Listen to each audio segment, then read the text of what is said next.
الحمد لله رب العالمين، والصلاة والسلام على أشرف الأنبياء والمرسلين نبينا محمد وعلى آله وصحبه أجمعين. اللهم اغفر لنا ولوالدينا ولمشايخنا وللسامعين ولجميع المسلمين. قال الإمام مسلم رحمه الله تعالى: كتاب الصلاة. قال الإمام النووي رحمه الله تعالى: باب بدء الأذان. قال الإمام مسلم رحمه الله: حدثنا إسحاق بن إبراهيم الحنظلي قال حدثنا محمد بن بكر قال وحدثنا محمد بن رافع قال حدثنا عبد الرزاق قال أخبرنا ابن جريج قال وحدثني هارون بن عبد الله، واللفظ له قال حدثنا حجاج بن محمد قال ابن جريج أخبرني نافع مولى ابن عمر رضي الله عنهما عن عبد الله بن عمر رضي الله عنهما أنه قال: كان المسلمون حين قدموا المدينة يجتمعون فيتحينون الصلوات وليس ينادي بها أحد، فتكلموا يوما في ذلك، فقال بعضهم: اتخذوا ناقوسا مثل ناقوس النصارى، وقال بعضهم قرنا مثل قرن اليهود. فقال عمر رضي الله عنه: أولا تبعثون رجلا ينادي بالصلاة؟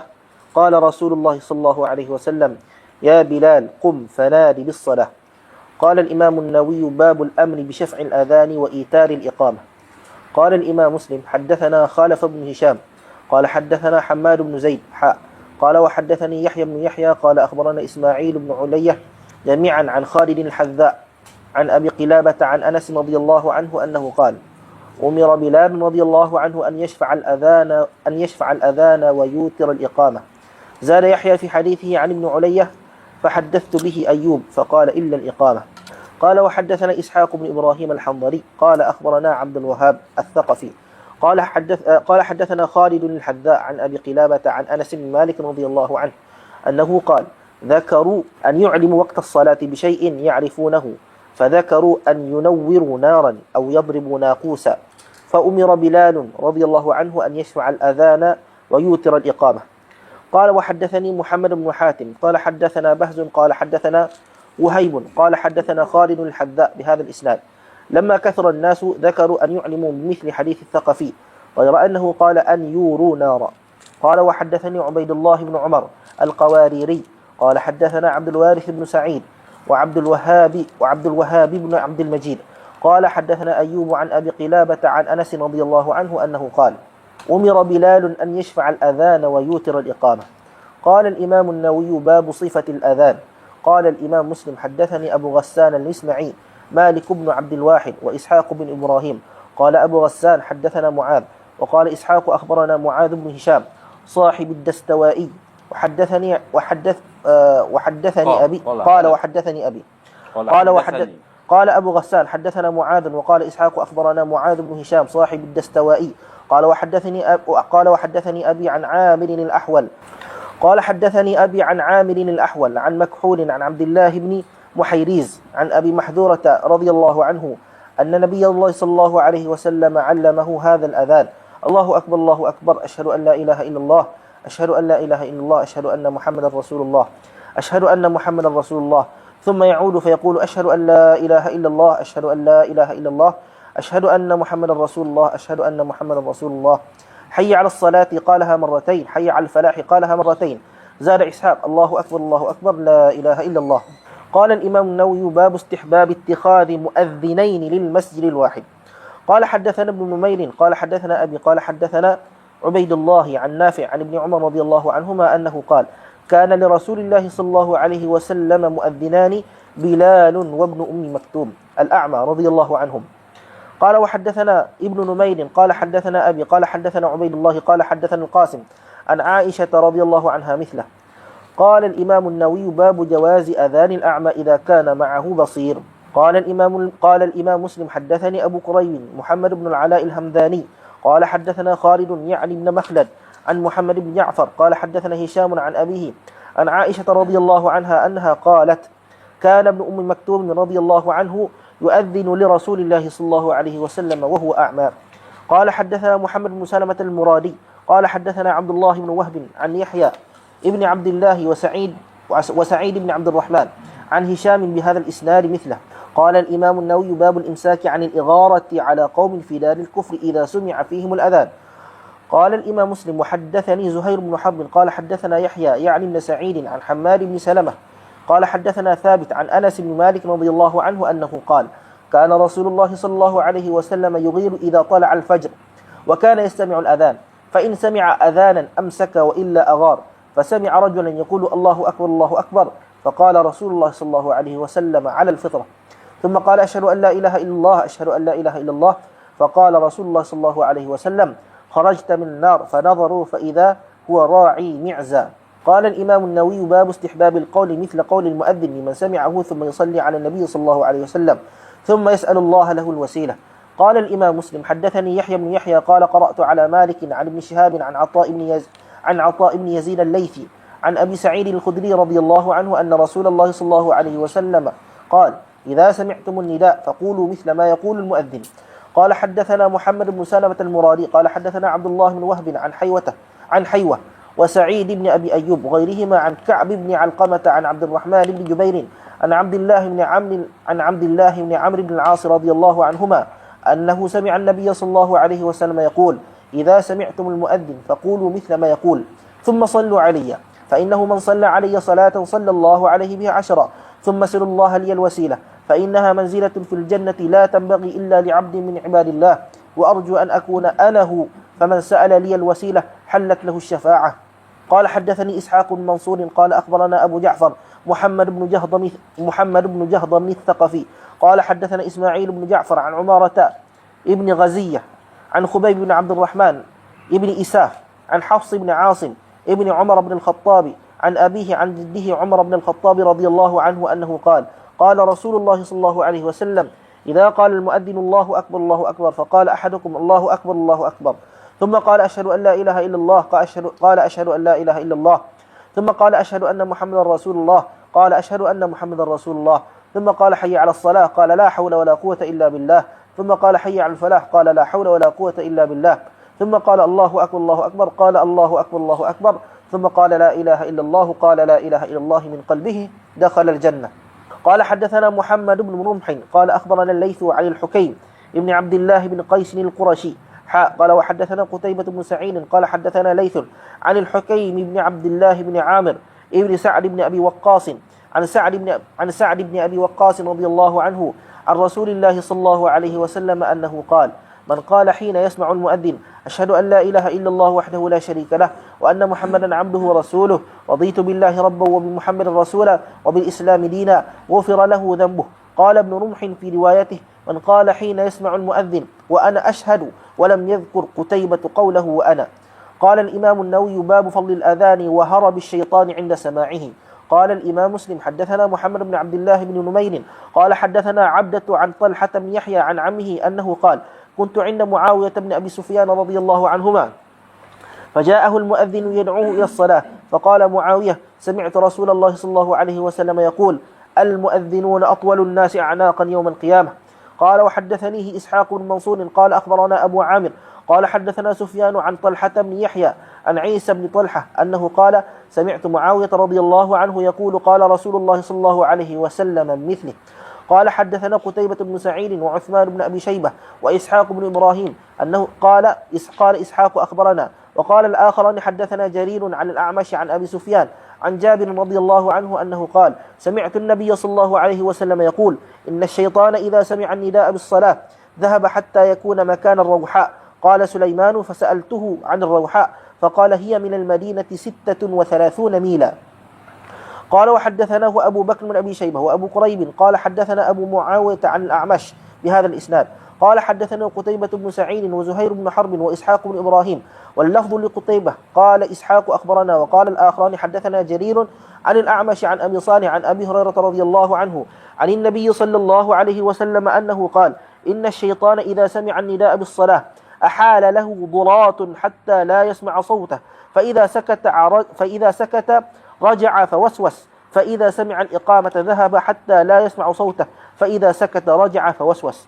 قال حدثني عبد الحميد بن بيان الواسطي قال حدثنا خالد يعني ابن عبد الله عن سهيل عن أبيه عن أبي هريرة رضي الله عنه أنه قال قال رسول الله صلى الله عليه وسلم إذا أذن المؤذن أدبر الشيطان وله حصاص. قال حدثني أمية بن مصطاب قال حدثنا يزيد يعني ابن زريع قال حدثنا روح عن سهيل قال أرسلني أبي إلى بني حارثة قال ومعي غلام لنا أو قال صاحب لنا فناداه مناد من حائط باسمه قال وأشرف الذي معي على الحائط فلم ير شيئا فذكرت ذلك لأبي فقال لو شعرت أنك تلقى هذا لم أرسلك ولكن إذا سمعت صوتا فنادي بالصلاة فإني سمعت أبا هريرة رضي الله عنه يحدث عن رسول الله صلى الله عليه وسلم أنه قال إن الشيطان إذا نودي بالصلاة ولى وله حصاص. قال حدثنا قتيبة بن سعيد قال حدثنا المغيرة يعني الحزامي عن أبي الزناد عن الأعرج عن أبي هريرة رضي الله عنه أنه قال أن النبي صلى الله عليه وسلم قال إذا نودي للصلاة أدبر الشيطان له ضرات حتى لا يسمع التأذين فإذا قضي التأذين أقبل حتى إذا ثوب بالصلاة أدبر حتى إذا قضي التثويب أقبل حتى يخطر بين المرء ونفسه يقول له اذكر كذا واذكر كذا لما لم يكن يذكر من قبل حتى يظل الرجل ما يدري كم صلى. قال حدثنا محمد بن رافع قال حدثنا عبد الرزاق قال حدثنا معمر عن همام بن منبه عن أبي هريرة رضي الله عنه عن النبي صلى الله عليه وسلم مثله غير أنه قال حتى يظل الرجل إن يدري كيف صلى. Sallallahu alaihi wasallam. Kitabus Salah. Imam Muslim setelah selesai daripada Kitabut Taharah ataupun Kitabul Haid, masuklah Kitabus Salah, iaitu selesai daripada membicarakan tentang syarat, maka masuklah bab solat, yakni disyaratkan bagi solat itu taharah. Di sebelum masuk kepada perbahasan sembahyang solat, maka perlu terlebih dahulu menceritakan tentang masyru', syarat, yakni taharah. Taharah itu sebagai syarat dia mesti wujud sebelum daripada solat, yang merupakan perkara yang disyaratkan. Jadi perkataan solat ni daripada doa, dengan makna doa. Wasalli alaihim, berdoalah kepada mereka, ini kepada orang bayar zakat. Ada yang kata solat ini dengan maksud rahmat, ada yang kata solat ni menghubungkan hamba dengan Tuhannya. Ada kata daripada solaitul ud ala nar, maknanya seorang itu dia dia selah ataupun dia layurkan, dia pelembutkan kayu tu dengan api. Maknanya orang yang sentiasa semaya ni, dia melembutkan tulang belakang dia untuk taat kepada Allah SWT, supaya tidak berat kepadanya itu melaksanakan semaya dan perintah-perintah Allah Ta'ala yang lain. Kemudian bab yang pertama yang dibuat oleh Imam Muslim dalam Kitabus Salah ni, iaitu tentang azan. Jadi berdasarkan kepada tarjumatul bab yang ditulis oleh Imam Muslim ini, dipecah kepada 8 bab 8 bab berkenaan dengan azan ni. Azan ni saja ada kaitan dengan 8 bab ataupun 8 masalah. Kemudian mengapa Imam Muslim mendahulukan dalam Kitabus Salah ni berkenaan dengan azan, tidak seperti mana imam-imam yang lain. Umpamanya Imam Malik, Imam Ibnu Majah, mereka mendahulukan tentang mawaqit, waktu semaya. Sebab bagi mereka semaya itu tidak boleh dikerjakan mereka setelah masuk waktu dia. Kalau Tapi Bukhari, di sini kalau Bukhari tak ingat lah. Cuma di sini Imam Muslim letak berkenaan dengan azan ni, iaitu semaya-semaya ni adalah perintah daripada Allah SWT. Perintah daripada Allah SWT yang mesti dikerjakan. Jadi untuk melaksanakan perintah Allah Ta'ala ni, dia kena ada dakwah. Kerana Nabi itu sendiri sebagai da'i, pendakwah, dan dakwah Nabi ni mengajak manusia kepada agama Allah Ta'ala, mentauhidkan Allah Ta'ala. Dan tauhid itu dapat dizahirkan dengan ibadat solat. Maka dengan sebab itulah solat itu ada azan, kerana Nabi itu sebagai da'i, dan semaya ni adalah ibadat. Nabi mengajak manusia kepada menyembah Allah Ta'ala. Maka untuk menyembah manusia Allah Ta'ala ni, maka perlu diajak manusia, dan diajak manusia itu dengan azan. Jadi azan itu adalah dakwah. Maka dengan sebab itulah dalam doa setelah kita mendengar azan ni, Allahumma rabba hadhihi da'wati tammah. Jadi azan itu dikatakan sebagai dakwah yang sempurna. Jadi untuk ada ibadat semaya ni, maka dia kena ada dakwah, ada seruan. Maka itulah azan.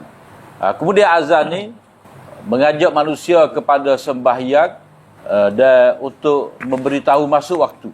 Manakala iqamah ni untuk ajak manusia sembahyang berjemaah.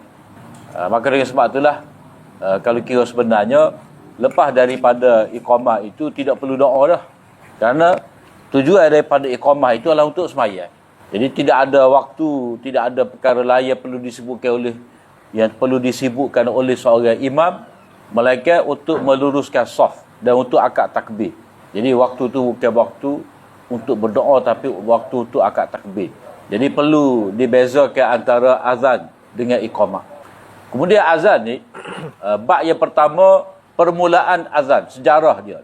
Sejarah permulaan azan. Macam mana disyariatkan azan itu. Azan, asal makna azan ni istihar, seruan.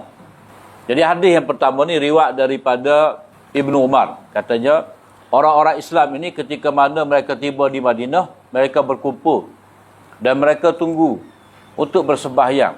Dan tidak ada orang yang mengajak untuk sembahyang. Maka pada suatu hari mereka bincang. Sebahagian mereka berkata, kita ambil nakus lah. Mana kayu yang panjang, yang dipukul, yang diketuk seperti mana orang Nasara ketuk lah kita kata. Kemudian sebahagian tu pula kata kita guna tanduk. Maknanya dibuat sebagai trompet. Tiup tu seperti mana orang Yahudi tiup. Umar berkata, mengapa tidak kamu hantar seorang lelaki yang panggil semaya? Mana pergi? Kita nak semaya ni. Kemudian kata Rasulullah SAW, wahai Bilal, berdirilah dan panggillah orang semaya. Maknanya hadis ni menunjukkan kepada kita, pada permulaannya itu tidak diajar oleh Nabi SAW cara nak panggil semaya. Tak ada azan lagi. Dalam hal ni, Imam Waliullah dia ada sebut, bila mana sahabat tahu bahawa berjemaah ni amat ditekankan dan sukar untuk berhimpun pada satu masa di tempat yang sama tanpa ada pemberitahuan, maka mereka pun bicarlah macam mana kita nak istihar. Jadi di sini kita boleh nampak ada kerisauan, ada kerunsingan dalam diri sahabat dan mereka bermesyuarat. Jadi itu hikmah dia. Mengapa Nabi tidak secara awal lagi mengajarkan azan kepada sahabat. Maknanya dia mari melalui mimpi. Mimpi daripada Abdullah bin Zaid itu. Jadi dalam perbincangan itu, seperti kita baca tadi, kata Imam Waliullah, mereka memberi cadangan api. Tapi Nabi SAW tolak kerana menyerupai Majusi. Mereka menyebut tanduk ataupun trompet. Nabi tolak juga kerana menyerupai Yahudi. Dan disebutkan nakus, loceng ataupun kayu ni. Jadi Nabi tolak kerana menyerupai orang-orang Nasara. Maka mereka pulang daripada mesyuarat tadi tanpa dapat menentukan macam mana nak ajak orang kepada sembahyang. Maka Abdullah bin Zaid ini mendapat mimpi tentang azan dan iqamah. Jadi disebutlah kepada Nabi SAW, maka Nabi kata itu adalah mimpi yang benar. Nabi mengesahkan bahawa itu mimpi yang benar dari Allah SWT. Tapi dalam Sahih Muslim tak ada sebut cerita hadis Abdullah bin Zaid ni. Dalam riwayat menyebut dia mimpi tu dia melihat seorang lelaki. Masa tu dia cari kayu lah.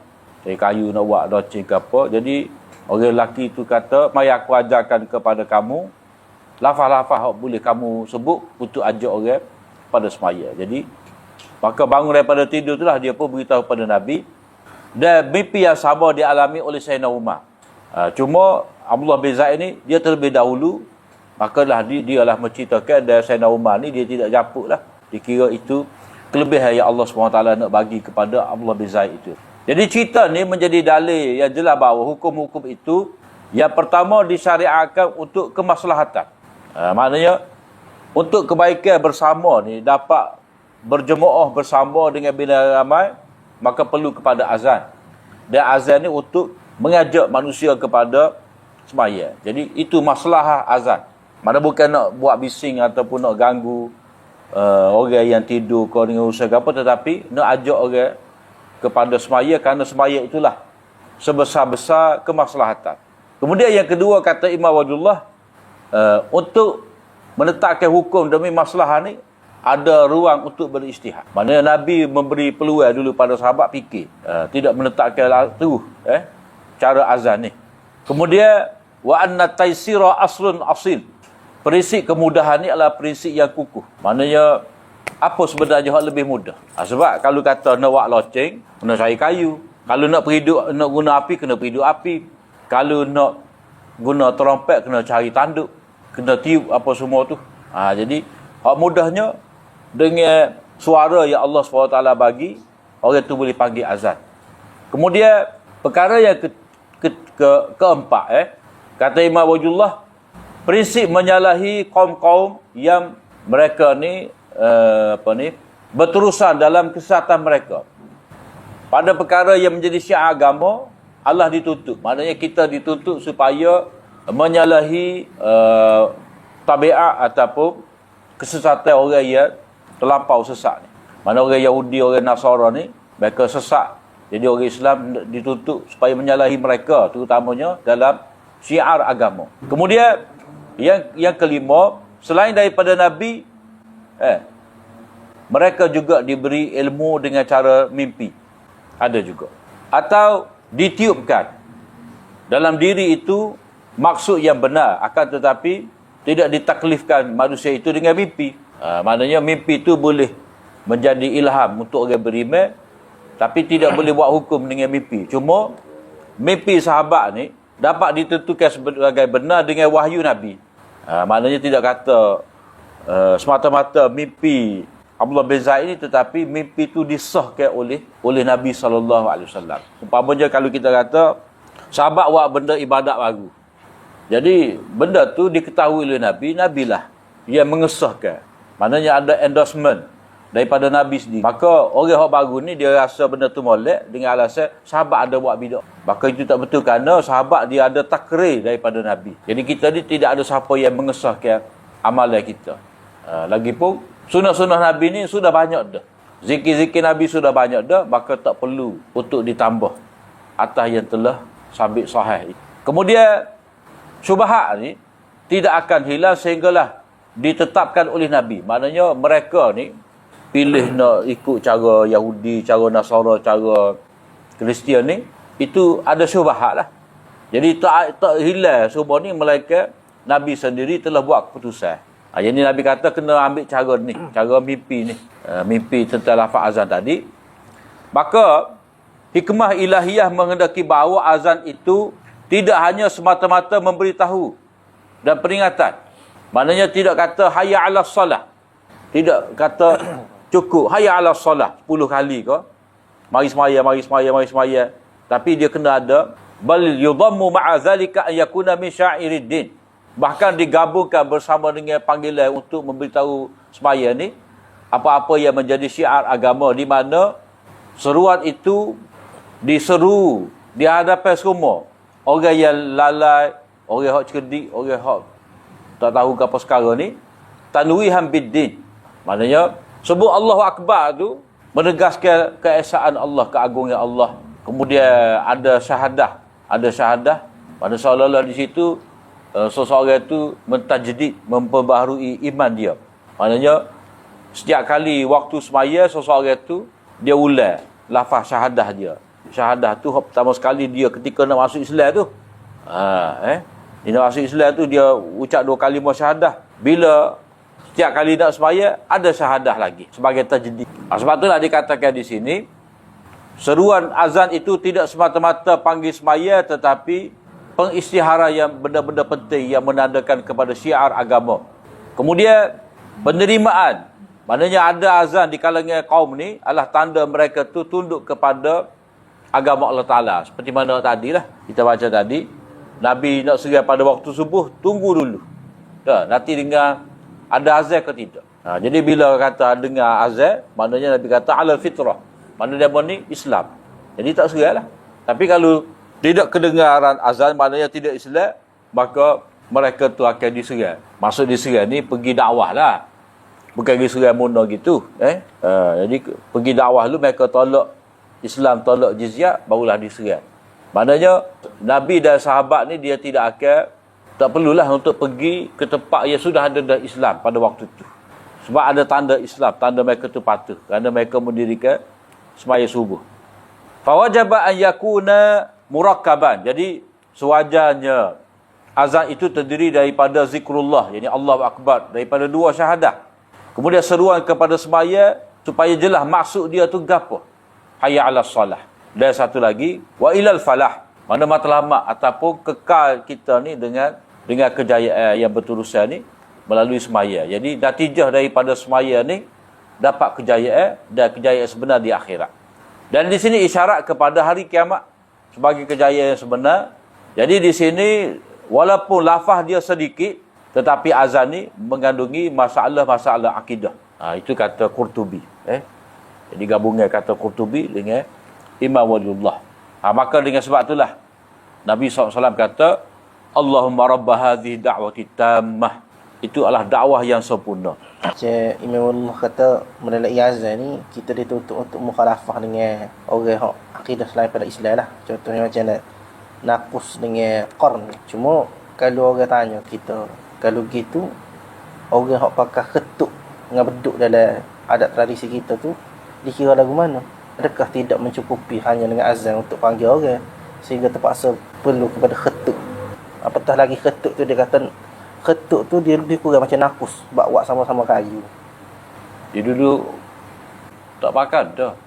Orang dulu kan, dia ada sekitar, ada pernah guna dulu. Lah ni kita kira api pupuh tak ada dah. Tak ada dah. Sebab dia kata memang menyerupai orang-orang Nasara tu.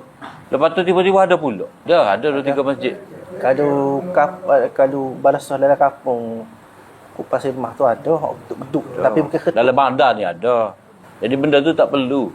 Sebab kita sudah ada dah azan, kita ada dah speaker ke apa semua. Sebab itulah dia kena tarikh tasyri' itu penting. Tarikh tasyri' itu sejarah syariat, latar belakang. Sebab itulah imam hadis ni dia mesti ada bab kaifakan bad'u, bagaimana cerita permulaan. Jadi kena tengok asal itulah. Apa yang diamalkan oleh Nabi. Sebab azan ni dia kira sebagai tawatur tawarus. Benda yang diwarisi zaman berzaman, dan kalau ada orang nak ubah pun mesti ada orang makan. Sebab itu yang diwarisi. Sebab itulah kalau ada orang tambah guna geduk apa, guna Sayyidina ke, mana benda tu perlu dicegah. Sebab itu mungkar. Sebab tawatur tawarus ni benda yang macam kotak ini jugalah. Sebab benda tu diwarisi. Samalah kalau kita kata berjawi tu. Jadi tiba-tiba ada orang tak sejawi. Sedangkan khitan itu benda yang diwarisi daripada dulu lagi. Jadi tak patutlah guna beduk tu. Baca Quran sebelum orang bel 10 minit. Itu kita kira bid'ah idhafiyah. Bid'ah idhafiyah. Maknanya tak perlu. Walaupun dia tidaklah niat nak tambah dalam agama. Tapi niat dia, ada niat ke tak ada niat ke, tapi bila benda tu orang akan beranggapan kena baca Quran. Kena ada lafaz tertentu untuk memulakan azan. Padahal pakai selalu lah. Kalau kira bismillah pun tak payah dah. Sebab Allahu Akbar. Sebab kita nak sebut nama Allah. Bismillah tu dengan nama Allah. Jadi Allahu Akbar tu Allah dah. Nama Allah. Jadi kalau berelui tu habis selawat. Dia bukan selawat saja. Dia panggil Nabi.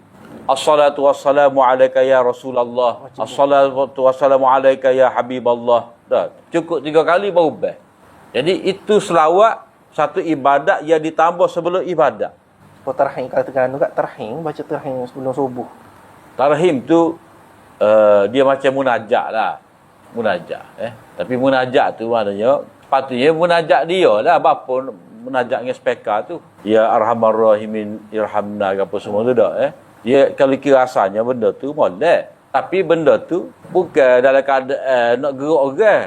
Orang kita tu sendiri. Tarhim tu maknanya waktu tu memanglah kita minta rahmat Allah Ta'ala. Sebab waktu rahmat Allah Ta'ala turun, kalau kita takwil nuzul tu maknanya tu rahmat. Jadi kita minta Allah Ta'ala turunkan rahmat. Jadi doa kita, lepas tu doa ni hak asalnya dengan perlahan. Jadi untuk subuh tu azan sudahlah. Jadi baca Al-Quran ni kita tambah hal lah. Faham dia orang kata kita bukan pasal lagu dah. Jadi itu masalahnya, tidak dapat membezakan di antara maksiat dengan bid'ah. Jadi semua kalau kita cegah bid'ah, dia kata kita bukan buat maksiat. Jadi dalam kepala dia ni bid'ah ni mesti maksiat. Padahal bid'ah ni tambah atas dasar nak pahala. Jadi hak tu dilarang. Cuma bid'ah ni bid'ah idhafiyah lah. Bid'ah idhafiyah. Ya. Mana kita tambah letak atas ibadat hak ada dengan ibadat lain. Jadi gabungnya lah. Tak wajar lah. Kemudian bab perintah supaya digenapkan azan dan diwitirkan iqamah. Cuma kalau kita tengok dalam cerita azan ni, Nabi tidak mengarahkan daripada awal. Nabi sendiri tidak mengazankan. Ia bermimpi Abdullah bin Zaid, tapi ia azan orang lain. Lepas tu Sayyidina Umar, dia mimpi benda yang sama tapi dia tidak potong. Tak potong lain. Mana dia boleh nak cerita. Pada Rasulullah, aku pun mimpi lagu tu juga, mana dia balik nak jawab. Tapi dia biarkan Abdullah bin Zaid ni cerita. Habis mimpi dia.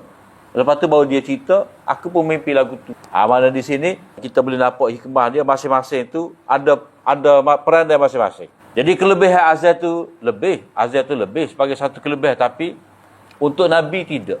Sebab Nabi jadi imam. Jadi muazzin, dia tidak jadi imam. Jadi orang yang jadi imam, dia tidak muazzin sebab Nabi tak azan.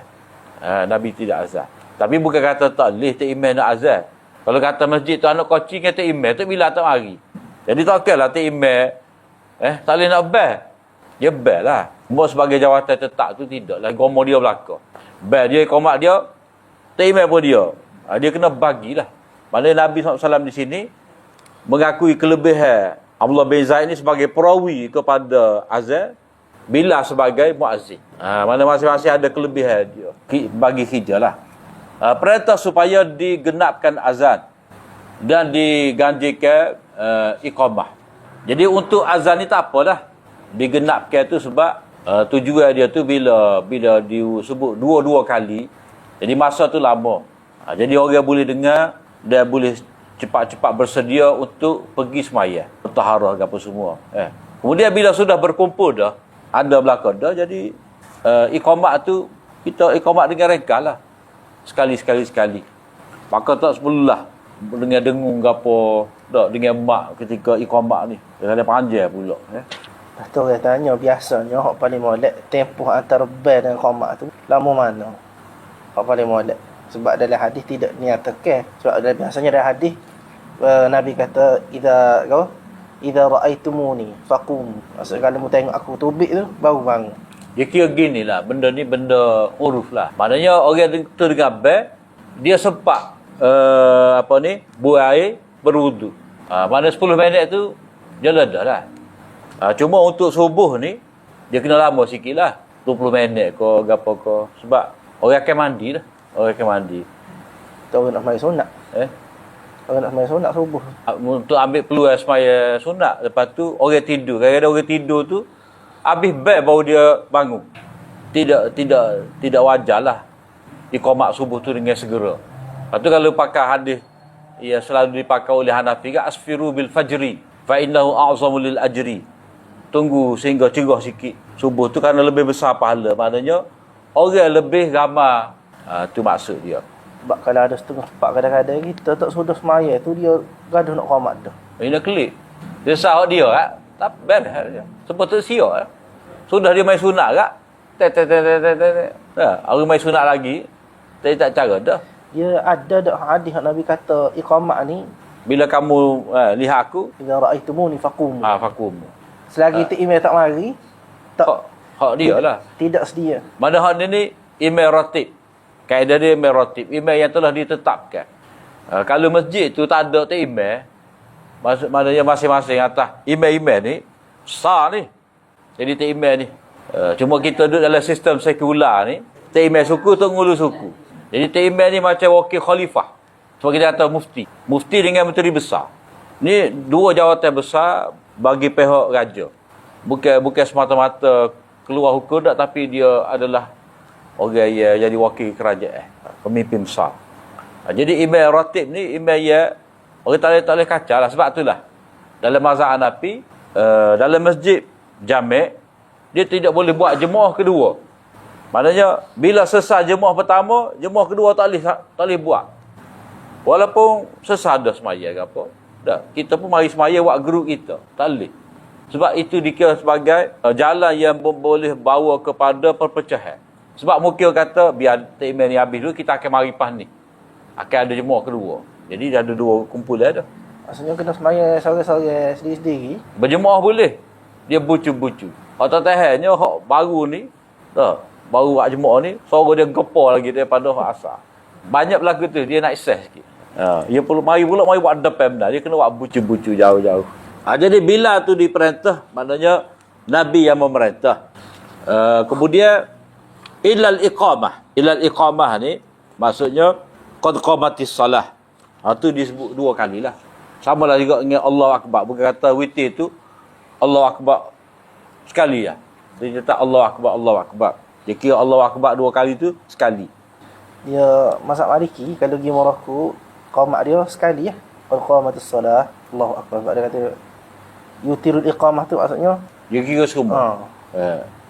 Jadi hak ni ada Ibnu Mandah berkata ilal iqamah ni ini kata-kata Ayub tidak bersanak dan dia isyarat kepada riwayat Simak bin Atiyah ni sebagai mudraj.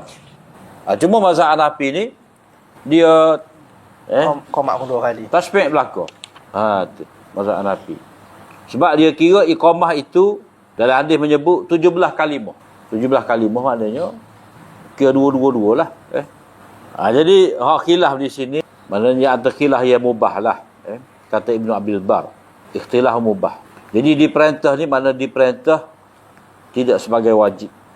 Kemudian bab sifat azan. Mana cara azan. Ini riwayat azan daripada Abi Mahzurah. Jadi hak Abdullah bin Zaid itu hak mereka awal. Dan Abi Mahzurah ni dia orang Mekah.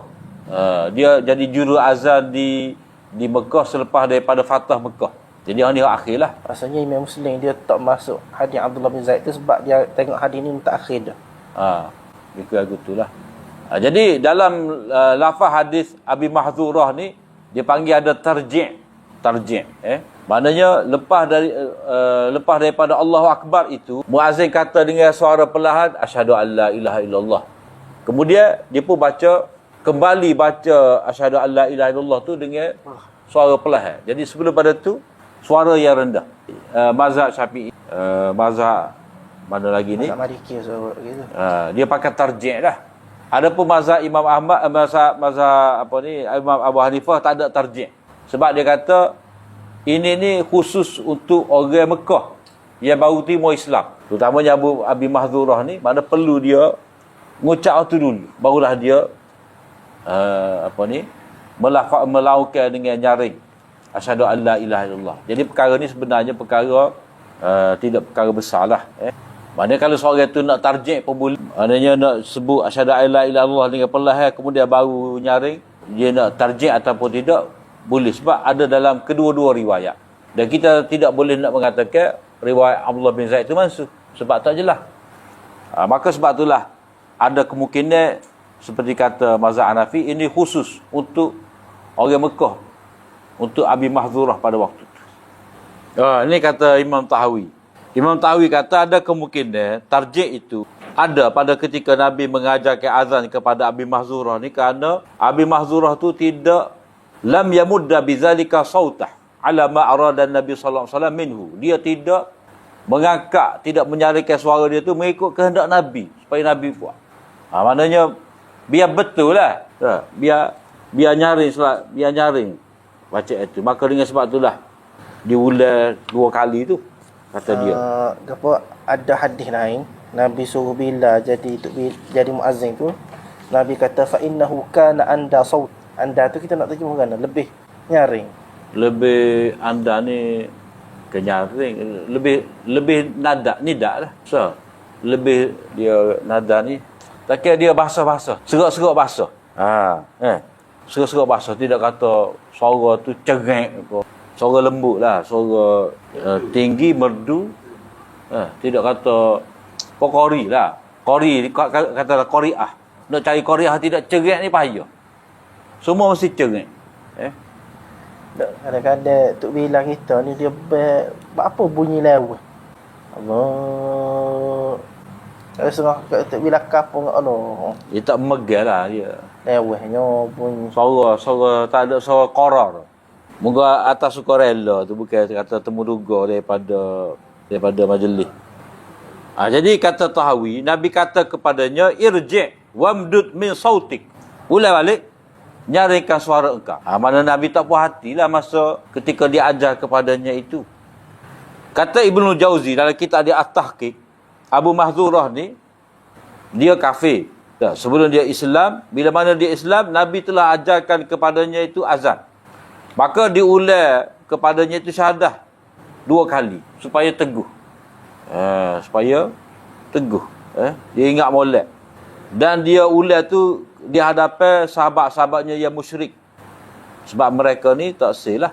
Ni tak suka. Lari. Apa yang tidak setuju dengan apa yang mereka tak setuju, sama seperti mereka tidak setuju dengan perkara lain, mereka tidak setuju. Maknanya orang musyrik ni dia tak sel. Nama Allah Ta'ala sahaja disebut. Asyhadu an la ilaha illallah tu, ilah tu Allah Ta'ala sahajalah. Orang musyrik ni dia nak banyak ilah. Jadi bila mana Abu Mahzurah ni mengulangi kalimah ni, apanya? Falamma kararaha alaihi zannaha minal azan. Bila mana Nabi suruh dia ulang lagi kalimah ni, syahadah ni, dia anggap sebahagian daripada azan.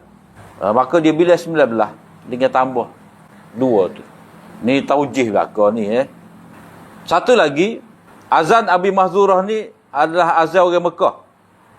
Hak kita pegang ni, wa mazhabna ilahi alaihi amalu ahli Madinah wal amalu ala mutaakhir minal umur. Jadi Abi Mahzurah ni orang Mekah, hak kita pegang ni amal orang Madinah. Orang Mekah tarjih, orang Madinah tidak. Jadi kita pakai hak akhir. Dia akan pergi masalah di sini riwayat bil makna. Seperti maknanya hak sallallahu alaihi wasallam kata hak asalnya irji' wamdud min sautik. Hak riwayat asal. Jadi hak lain itu perawi itu dia merengkaskan sehingga menggambarkan Tarjih tu sebahagian daripada lafaz azan. Padahal waktu tu Abi Mahzurah tidak melafazkan mengikut Nabi nak. Kadar kenyaringan dia tu. Jadi sebut 2 kali. Jadi kalau kira-kiranya kalau mengikut riwayat Abi Mahzurah ni, asyhadu an la ilaha illallah tu, dia tarjih ataupun tarbih. Tarjih itu mana ulang balik. Asyhadu an la ilaha illallah. Kemudian bab elok mengambil 2 orang muazzin bagi satu masjid. Sebab Nabi ada 2 orang ni. Bilal dan Ibnu Ummi Maktum. Al-A'ma, hak buta tu. Kemudian mari tarjamatul bab pula di sini. Harus orang buta tu menjadi juru azan bila mana ada orang bersamanya yang celak. Maknanya untuk azan ni dia kena tentukan tahu waktu. Dan waktu tu dapat diketahui berdasarkan kepada kedudukan matahari. Dan itu hanya dapat diketahui oleh orang yang celak. Jadi dia boleh mengambil bantuan daripada orang celak untuk memberitahunya masuk waktu ataupun tidak. Jadi di sini Nabi nak akal lah. Orang kelainan upaya ni, hak mana dia boleh buat kerja, kita bagi kerja.